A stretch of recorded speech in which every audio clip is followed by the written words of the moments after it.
Alright, so I want to just take a second and show this fan and what is going on. So I got the AC Affinity, which I bought brand new.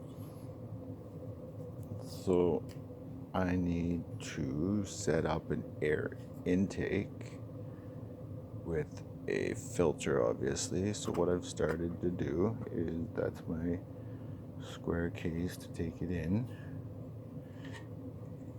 The air is going out this side, coming in here, leaving out here. So now I grabbed a circle can.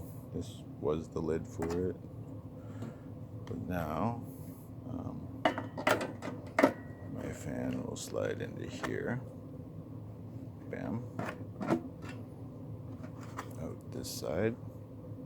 Now this is going to be a 4-inch hole, which I'm slowly getting into shape.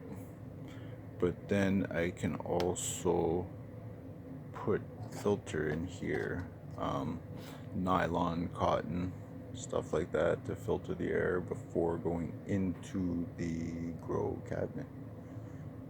But yeah, let me know what you guys think, and let me know if you know what materials are best, and so on and so forth. Thanks, guys. Talk to you in a bit.